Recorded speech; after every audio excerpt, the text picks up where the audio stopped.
வரலாற்று சிறப்புமிக்க தீர்ப்பை பெற்று தந்திருக்கக்கூடிய உச்சநீதிமன்றத்தினுடைய மூத்த வழக்கறிஞர்களை பாராட்டு விதமாக நடைபெறக்கூடிய இந்த விழாவில் பங்கெடுத்திருக்கக்கூடிய மூத்த வழக்கறிஞர்களே, முன்னாள் நீதியரசர்களே, மாண்புமிகு அமைச்சர் பெருமக்களே, நாடாளுமன்ற சட்டமன்ற உறுப்பினர்களே, தலைமைச் செயலாளர் உள்ளிட்ட அரசு அலுவலர்களே, மாநில தலைமை வழக்கறிஞர் உள்ளிட்ட சட்டத்துறை வல்லுநர்களே, வழக்கறிஞர்களே, இந்துராம் உள்ளிட்ட மூத்த பத்திரிகையாளர்களே, வருகை தந்துள்ள அனைவருக்கும் என்னுடைய அன்பான மாலை வணக்கம்.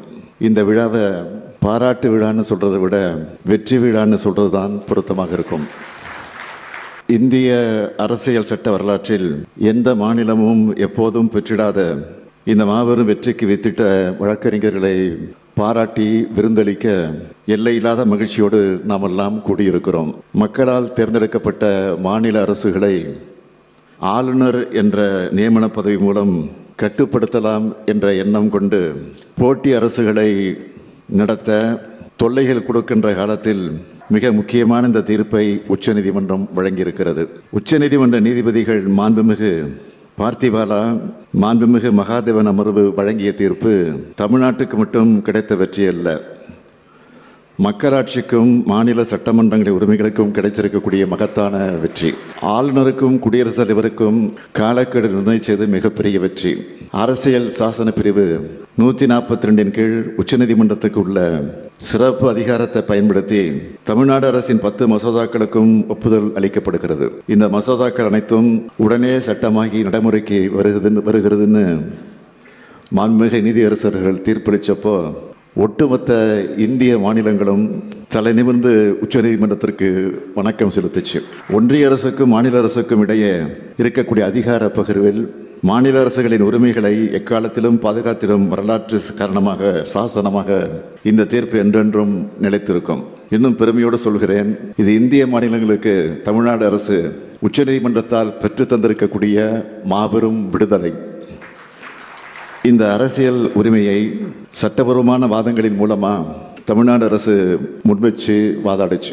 அந்த அறிவார்ந்த வாதங்களுக்கு சொந்தக்காரர்களான வழக்கறிஞர்கள் தான் இன்னைக்கு நம்ம கூட இருக்காங்க.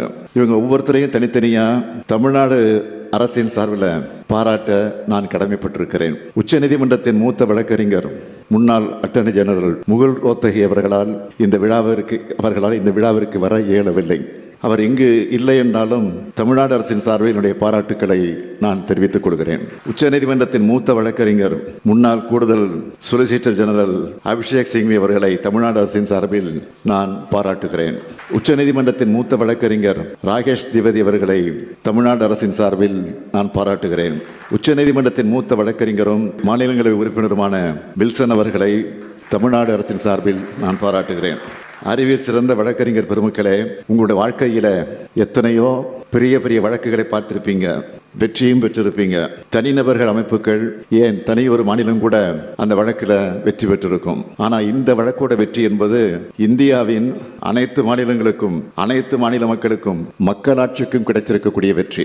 இந்த மண்ணில் மக்களாட்சி இருக்கிற வரைக்கும் இந்த வழக்கும் வலுவான வாதங்களை வச்ச நீங்களும் பேசப்பட்டு கொண்டே இருப்பீங்க. வழக்கு தாக்கல் செஞ்ச தமிழ்நாடும் வாதிட்ட நீங்களும் தீர்ப்பளித்த நீதியரசர்களும் வரலாற்றில் என்றைக்கும் நிலைச்சி இருப்போம் என்பது உறுதி.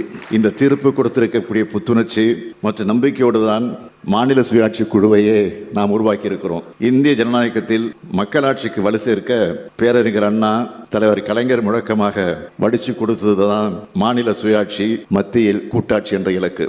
அந்த இலக்கை வென்றெடுக்க இந்த தீர்ப்பை வழிகாட்டியாக இருக்கிறது. மாநில சுயாட்சி பெறுவோம், கூட்டாட்சி இந்தியாவை உருவாக்குவோம். நன்றி, வணக்கம்.